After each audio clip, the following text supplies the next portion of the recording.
Good morning, students. Today we will study image formation by convex mirror.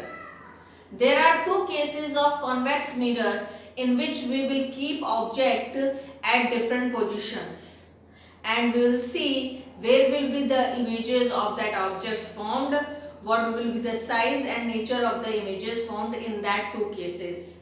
Now we'll start with the very first case, obviously, where we will keep object at infinity in front of convex mirror. देखिए convex mirror, मैं आपको फिर से बता दूं, convex mirror वो spherical mirror होता है जिसकी रिफ्लेक्टिंग सरफेस बाहर की तरफ स्पेरिकल या कर्व्ड यानी कि बल्ज उभरी हुई होती है। ये उसका पोल और ये रहा प्रिंसिपल फोकस और सेंटर ऑफ कर्वेचर जो कॉन्वेक्स मिरर के पीछे यानी राइट साइड में होते हैं, और ये principal axis. Now convex mirror के सामने ऑब्जेक्ट कहाँ है? इन्फिनिटी पे, मतलब नॉन डेफिनेट डिस्टेंस पे दूर है। जब object infinity non definite distance यानी दूर होता है तो ऑब्जेक्ट साइड से कैसी इंसिडेंट रेज आती हैं? जो प्रिंसिपल एक्सिस के पैरेलल होती हैं। और फिर रिफ्लेक्ट कैसे होंगी? तो याद कीजिए रूल ऑफ रिफ्लेक्शन 1, जिसमें हमने पढ़ा है in case of convex mirror कि अगर इंसिडेंट रे प्रिंसिपल एक्सिस के पैरेलल हो तो वो रिफ्लेक्ट हुई, और वो रिफ्लेक्टेड रे कहां से डाइवर्ज हुई होगी? प्रिंसिपल फोकस से। आई बात समझ में? तो ये मैंने आपको रूल ऑफ रिफ्लेक्शन 1 में बताया था in case of convex mirror. फिर से बता दूं, ऑब्जेक्ट साइड से इंसिडेंट रे आई जो प्रिंसिपल एक्सिस के पैरेलल है, ठीक है, रिफ्लेक्ट हुई, और ये रिफ्लेक्टेड रे कहां से डाइवर्ज हुई होगी? प्रिंसिपल फोकस से। इन द सेम वे दूसरी इंसिडेंट रे भी प्रिंसिपल एक्सिस के पैरेलल है जो रिफ्लेक्ट हुई, और ये रिफ्लेक्टेड रे भी कहां से डाइवर्ज हुई होगी? प्रिंसिपल फोकस से। यानी दोनों रिफ्लेक्टेड रे, ये और ये,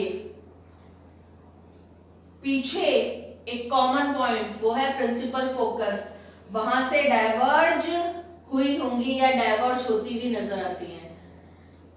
तो जिस कॉमन पॉइंट से यानी कि प्रिंसिपल फोकस से ये सारी रिफ्लेक्टेड रेज डाइवर्ज होती हुई नजर आती हैं, ऐसे लगता है वहां से मानो डाइवर्ज हुई हैं, उस कॉमन पॉइंट प्रिंसिपल फोकस पे क्या बनेगी?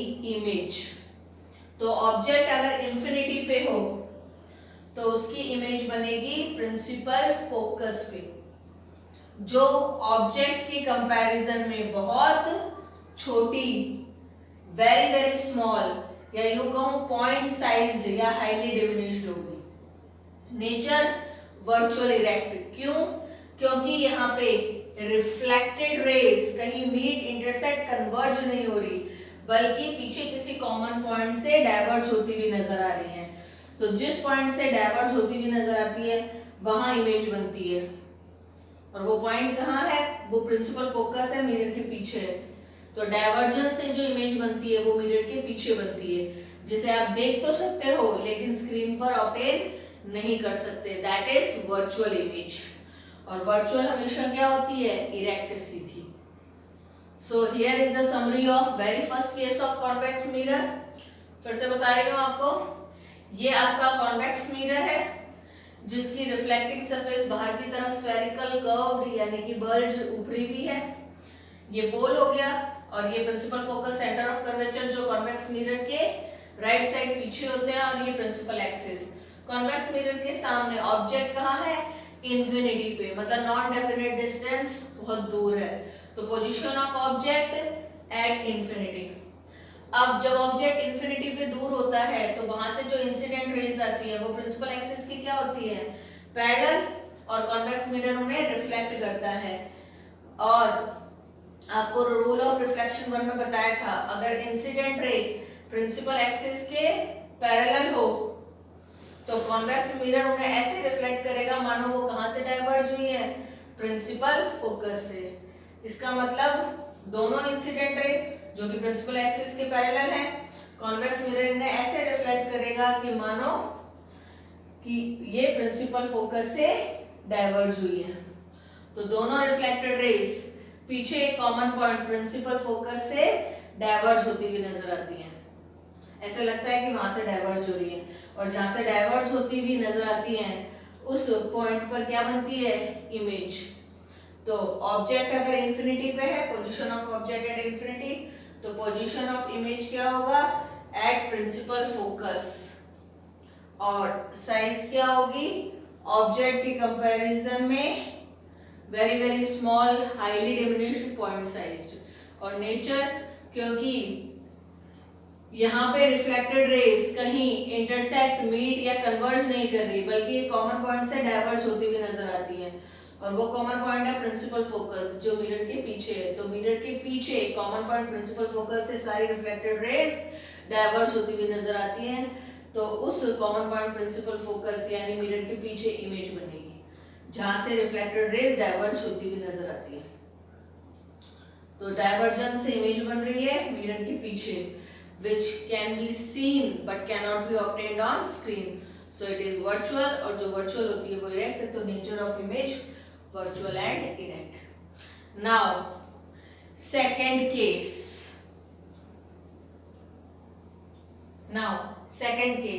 second case में हमने क्या किया, ऑब्जेक्ट जो इंफिनिटी पे था, बहुत दूर था, नॉन डेफिनेट डिस्टेंस पे, वहां से उठाकर थोड़ा पास में रख दिया। कहाँ, पोल और इंफिनिटी के बीच में। ठीक है, ऑब्जेक्ट को मैं ए बी से डिनोट रिप्रेजेंट कर रही हूँ।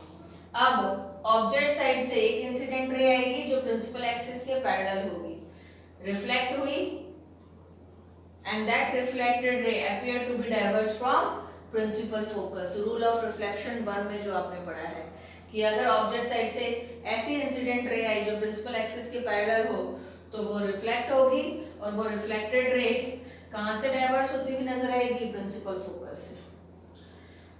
सेकेंड इंसिडेंट रे ऐसे लगेगा मानो वो सेंटर ऑफ कर्वेचर की तरफ जा रही है, रिफ्लेक्ट होने के बाद सेम पाथ फॉलो करेगी। तो आपको यहाँ एक कॉमन पॉइंट मिलेगा मिरर के पीछे, जिसे आप प्रिंसिपल एक्सिस से ज्वाइन कर देंगे तो you will get the image, जिसको मैंने a डैश b डैश से डिनोट किया है। ठीक है, between pole and principal focus. तो ऑब्जेक्ट अगर पोल और इंफिनिटी के बीच में है तो इमेज पोल और फोकस के बीच में बनेगी। साइज आप कंपेयर कर सकते हैं, डिमिनिश्ड छोटी है, और नेचर, क्योंकि यहाँ पे एक ये रिफ्लेक्टेड रे है, एक ये रिफ्लेक्टेड रे, जो डिफरेंट डायरेक्शंस में, अलग अलग डायरेक्शंस में जा रही है, तो कहीं मीट, इंटरसेक्ट, कन्वर्ज नहीं होगी। ठीक है, इसका मतलब ये पीछे किसी कॉमन पॉइंट से क्या हुई है, डाइवर्ज, और इस कॉमन पॉइंट से ही डाइवर्ज हुई है, तो इधर ही इमेज बनेगी। तो डाइवर्जन से जो इमेज बनती है वो मिरर के पीछे होती है, जैसा यहाँ हो रहा है। ठीक है, जिसे आप देख तो सकते हो लेकिन स्क्रीन पर ऑब्टेन नहीं कर सकते।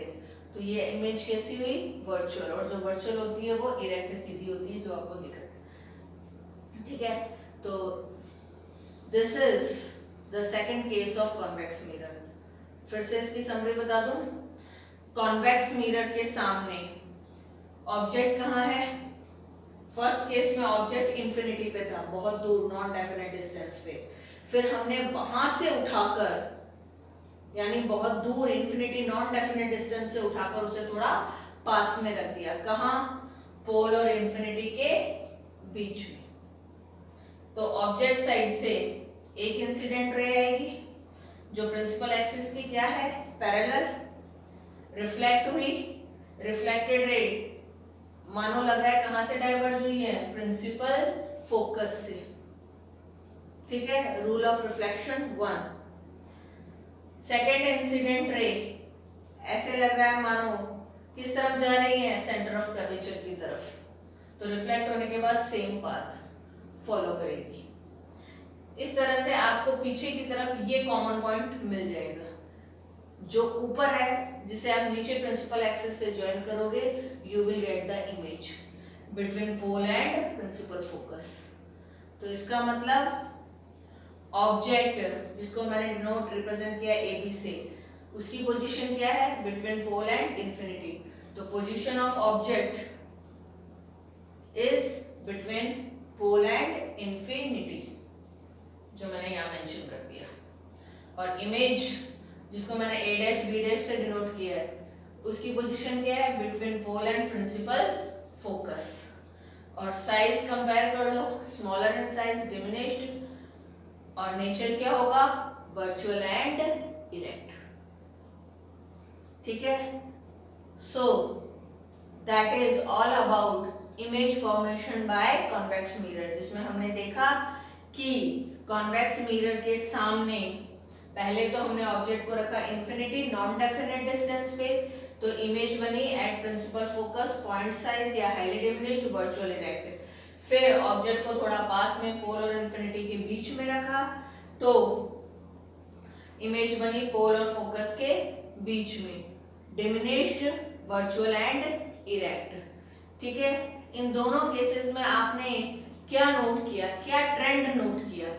वो ये कि ऑब्जेक्ट को आप इन्फिनिटी पे रखो, मतलब नॉन डेफिनेट डिस्टेंस बहुत दूर रखो, तो इमेज बनेगी प्रिंसिपल फोकस पे, हाईली डिमिनिश्ड या पॉइंट साइज बहुत छोटी होगी, वर्चुअल इरेक्ट होगी।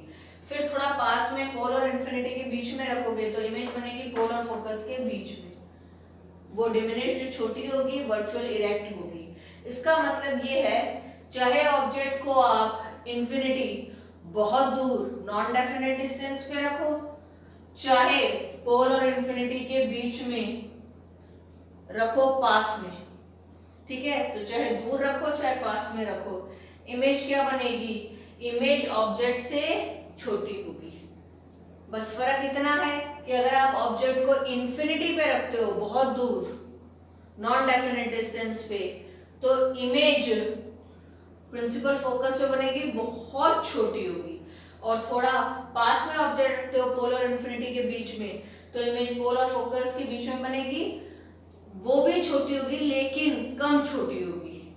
बट चाहे ऑब्जेक्ट को इन्फिनिटी बहुत दूर रखो या पास में पोल और इन्फिनिटी के बीच में रखो, इमेज हमेशा ऑब्जेक्ट से छोटी होगी, स्मॉलर इन साइज होगी, डिमिनिश्ड होगी। ठीक है, और नेचर उसका वर्चुअल इरेक्ट होगा। It means no matter how far the object is, convex mirror always forms virtual and erect image which is smaller than the object। तो इससे कोई फर्क नहीं पड़ता कि कॉन्वेक्स मिरर के सामने ऑब्जेक्ट इन्फिनिटी पे यानी बहुत दूर है, पोल या इन्फिनिटी के बीच में पास में हो, चाहे दूर हो चाहे पास में हो, इमेज हमेशा ऑब्जेक्ट से छोटी होगी, या तो बहुत छोटी होगी या छोटी होगी, लेकिन होगी स्मॉलर, डिमिनिश्ड होगी देन ऑब्जेक्ट। ठीक है, और नेचर हमेशा वर्चुअल इरेक्ट होगा। So this is all about image formation by convex mirror. In next class we will study the uses of concave and convex mirror. Thank you. Have a nice day.